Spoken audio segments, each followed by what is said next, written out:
গতকাল রাতের কালবৈশাখীর ঝড়ে সকালে উঠে দেখি আমার ছাদ বাগানের কয়েকটা গাছ পড়ে গেছে।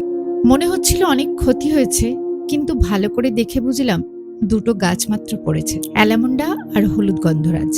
আর কয়েকটা হলিহক গাছ শুধু হেলে গেছে। যেহেতু হলিহক গাছগুলো অনেক লম্বা হয়, গাছগুলোকে আবার দাঁড় করিয়ে দিলাম, ঠিকঠাক করে দিলাম। একটু কষ্ট হয়েছে ঠিকই, কিন্তু আমার আদরের ছাদ বাগান এখনো সুন্দর আছে।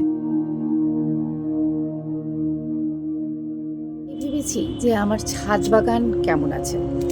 সকালবেলা এসে দেখলাম যে খুব একটা গাছের আমার ক্ষতি হয়নি। এই যে জবা ফুটেছে, এই গাছগুলো শুধু পড়ে গেছে। আর হলিহকগুলো, এগুলো তো ভীষণ লম্বা গাছ, হলিহকগুলো একটু বেঁকে ছুড়ে গেছে। এই যে মোটামুটি ঠিকই আছে। এই যে বাকি গাছ, এই সব গাছ ঠিকই আছে।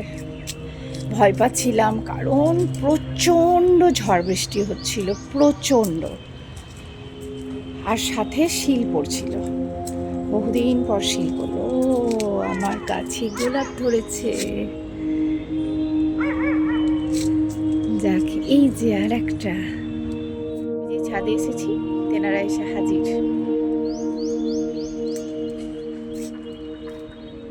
কি হয়েছে?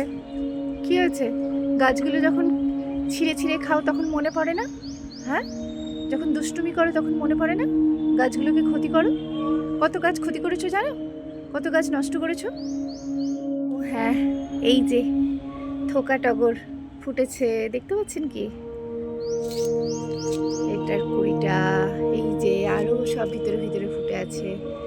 এই একটা, এই একটা, এই যে গাছটা যে কি সুন্দর, অনেক কুড়ি আছে। এই যে কি সুন্দর লাগছে না? আমার তো যে কোনো ফুলই খুব ভালো লাগে।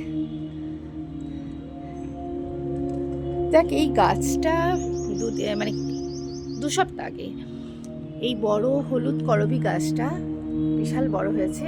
এ পড়ে গিয়ে আমার দুটো বোগেনভিলিয়ার গাছকে একদম গোড়া থেকে ভেঙে দিয়েছিল। এর জন্য আমার দুটো বোগেনভিলিয়া গাছ মারা গেছে।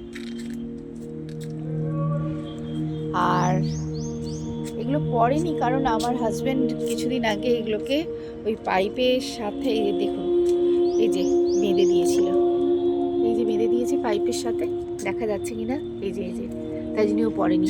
কিন্তু এই যে এইটা অ্যালামন্ডাটা পড়েছে। আর আর এটা কি গাছ? ও আচ্ছা, এটা হলুদ গন্ধরাজটা পড়েছে, আর কিছু সেইভাবে পড়েনি।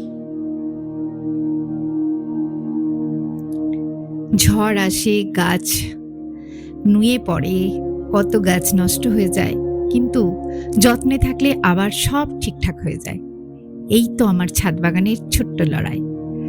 প্রকৃতি একটু নাড়া দিলেও আমার ছাদ বাগান আবার ঠিক হয়ে উঠবে, এই আশা রেখে আজকে আমি আমার এই ছোট্ট ভিডিওটা শেষ করছি। সবাই ভালো থাকবেন, সুস্থ থাকবেন। আবার দেখা হবে পরের কোনো ভিডিওতে।